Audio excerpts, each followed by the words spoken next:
We've been asked to explore the sequence generated by this nth term formula. A sub n equals 2 raised to the n times 3 to the n all over n factorial.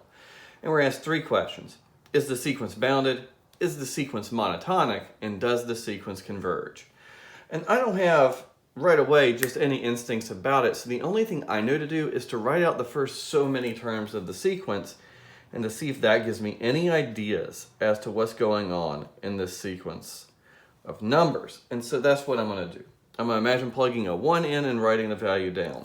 Now I've chosen to use my graphing calculator to help us out so that I don't have to do all these calculations by hand, even though none of them are that bad. And to make my work even easier, if I look at the top, I have 2 to the n times 3 to the n, which is the same thing as 6 raised to the n power, since both bases are raised to the same exponent. And so if I hit the y equals button on my graphing calculator, that's actually what I've entered in. I have 6 to the x divided by x factorial. If you hit the math button and go over to PRB, that's where the factorial symbol lives. I'm in its second window.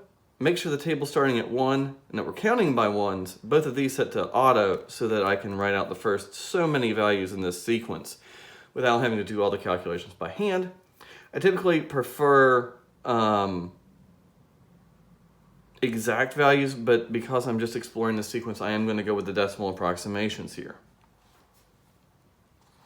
6, 18, 36, 54. The fifth spot, 64.8. The next spot, also 64.8. And then after that, I get a 55.543. 55.543. All right, when you scroll down, just write out the next couple, 41.657 and 27.771. And even though I won't write them on the board, we can keep scrolling through this list, and I think I understand what's going on in this sequence. I start at 6 and I go up to 64.8. That actually gets repeated once, so 1, 2, 3, 4, the fifth element 64.8, the sixth element is also 64.8, and then we start decreasing. And looking at what's going on in the table in our calculator, that seems to go on forever. Well, I think I have an answer to the first two. I'm just going to go on right. It's not monotonic. This sequence increases and then decreases. It definitely just doesn't have either non-increasing or non-decreasing behavior. And I'm just going to write ... for that. You probably shouldn't do that. You should write out that it increases through the first 5 terms, and then it is decreasing after the 6th term, or we could simply say non-increasing after the 5th term. Is it bounded? Well, if I'm right about what's going on, I've increased to 64.8, and then I started downward trend, and it looks like the sequence is actually converging to 0. So I think we're bounded above at 64.8 and below by 0. Well, I don't know. Let's just check that out and see if we're right. So this is an expression for my sequence, the nth term in my sequence. If I thought about the next term in the sequence, it would be a 2 to the n plus 1 times 3 to the n plus 1 over n plus 1 factorial. And see, what I want to think about is, according to this, there is a place in the sequence where this next term either starts or stops the general trend here. So here, the next term is always larger, and after this spot, it's no more than, right? And eventually becomes less than, and that's the spot I'm trying to find. So I want to find the n that makes this inequality true. That place where the next term is either the same as or smaller than the one before it. Well, I'm only dealing with positive values in this inequality, right? 2 to an exponent, 3 to an exponent, and a factorial, all positive values. So I can rearrange this. And so what I want to do is imagine dividing both sides by 2 to the n times 3 to the n.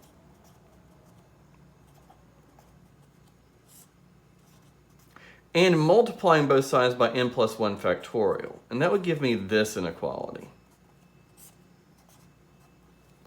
And now I can simplify it, because this side would just be 2 times 3. And this side, well, n plus 1 factorial is n plus 1 times n minus 1. N plus 1 factorial is n plus 1 times n factorial. those cancel and just give me n plus 1. Well, that's a 6. If I take 1 away from both sides, that tells me that when n is greater than or equal to 5, I get this non-decreasing part of the sequence. 1, 2, 3, 4, 5, and I get 64.8, and then that decreasing part. And so right there, I know that's the behavior of the sequence. I increase until n is equal to 5, and then after that, I am strictly non-decreasing. That tells me I go up to that 64.8. That is a upper bound.